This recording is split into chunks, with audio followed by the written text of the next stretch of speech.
Bonjour à tous et bienvenue dans ce nouvel épisode. Aujourd'hui, épisode un petit peu spécial puisqu'il s'agit de Delhi, l'une des cives les plus compliquées à jouer du jeu. Alors ça commence très vite puisqu'on fait une mosquée et normalement on fait une petite maison ici ou ici comme vous voulez pour pas toucher le bois.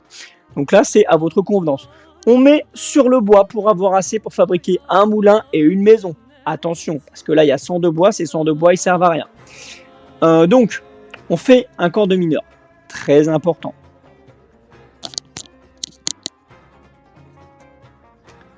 On fait donc un camp de mineurs. Avec la petite maison qui a été rajoutée, bien sûr. Et on va pouvoir passer l'âge 2 dès que possible. Dès qu'on cliquera sur cet âge 2, on va pouvoir envoyer sur le TC dans quelques instants sur le bois. Voilà qui est fait. 4 sur l'âge, comme d'habitude. On ramène les petits moutons, il en a 9, c'est pas mal. Sur cette carte, il me semble que c'est pas mal du tout. On fait un camp de bûcheron, alors là, faites plutôt d'abord la maison, et après le camp de bûcheron comme Marine Lord. Pourquoi ? Parce que vous avez du bois. Vous n'avez pas besoin de ce camp de bûcheron tout de suite. Par contre, les maisons, attention, vous pouvez être supply block à tout moment. Donc, mieux vaut prendre la solution de Marine Lord, bien entendu. Petite maison. Attention, oh là là, supply block pendant quelques instants. Hein. Pas d'erreur. Donc là, très vite, dès qu'on va pouvoir créer une écurie, puisque on a envie de faire des pilleurs de Ghazi, qui sont les unités phares du Delhi. On scoute un petit peu, bien sûr. Et puis, eh bien, tout le monde, ou presque, est au bois ou à la bouffe. On fait une forge tout de suite, pourquoi ? Parce qu'on veut payer toutes les petites améliorations, et on a déjà commencé à payer toutes les autres améliorations. Donc là, on est très très bien. On voit que I Am Magic est légèrement devant, mais c'est normal, puisqu'il n'a pas payé les érudits. On a déjà 2 érudits dans le bâtiment religieux, et il n'a pas payé toutes les...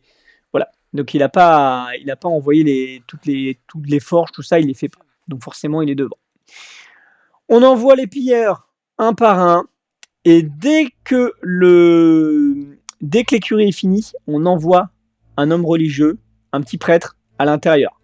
On fait une caserne, pourquoi ? Parce qu'on a vu qu'en face, ça jouait cavalerie. Donc là, c'est au choix. Hein. Soit vous faites caserne, soit vous faites archer. Ça dépend de ce qu'il y a en face. On fait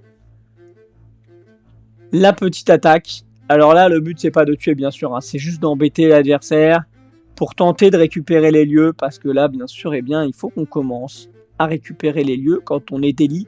C'est très important, c'est dès le début, une petite ferme, et bien sûr, tout de suite, on a vu, on prend les baies. Pourquoi ? Parce que c'est une cive de baies. Donc, on prend les baies. On y va, on récupère, bien sûr, on clique sur tout, sur toutes les améliorations en Delhi. Et on a, très important, des religieux dans les bâtiments. On fait 2 petites archeries, une petite archerie là, et puis une petite qui va popper là très certainement. Hop, on balance une deuxième archerie.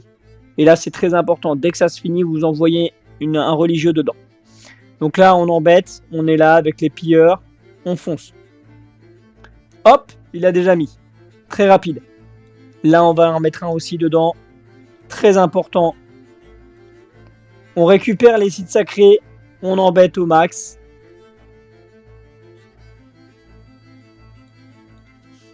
On a mis un religieux dedans. On fait des habitations, bien entendu. On prend une 3e baie à ce moment-là de la partie. À 11 minutes. On prend 3e baie.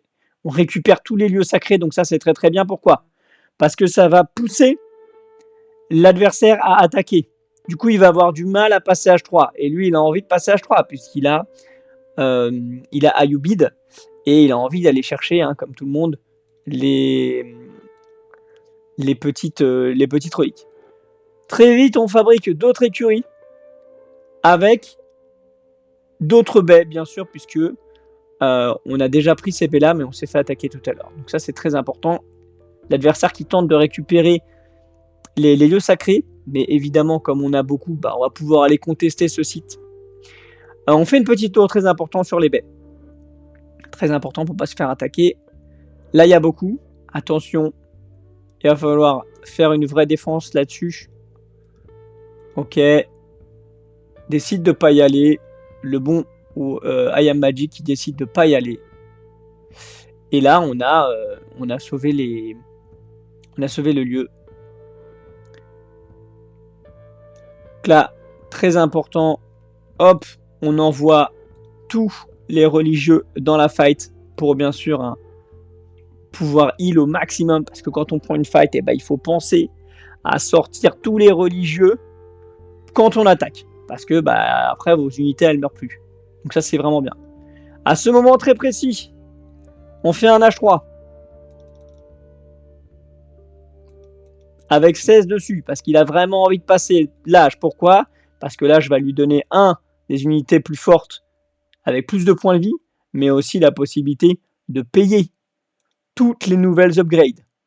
Et là, ce sera plus la même game, parce que vous allez passer au 1-1, au 2-2, et là, ce sera plus la même game.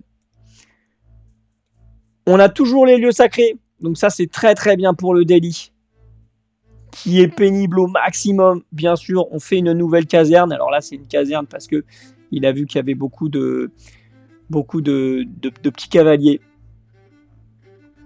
Bien sûr, on les a vus un peu partout, on les a vus en haut, on les a vus partout. Donc on fait des cavaliers et aussi on fait une caserne. Pourquoi? Parce qu'on sait qu'on est H3 et que l'adversaire il est H2 et qu'il a beaucoup d'archers.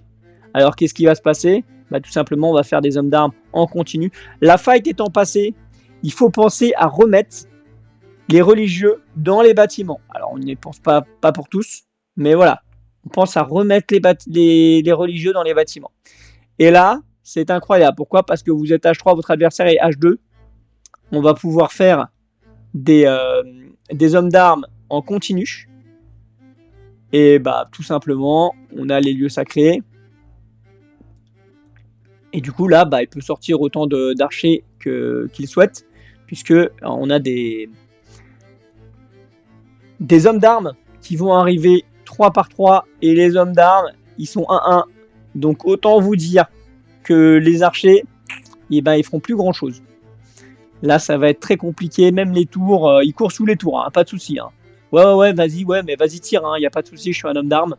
Et après, on va commencer à envoyer, bien sûr, on va arrêter les pires pour faire des chevaliers.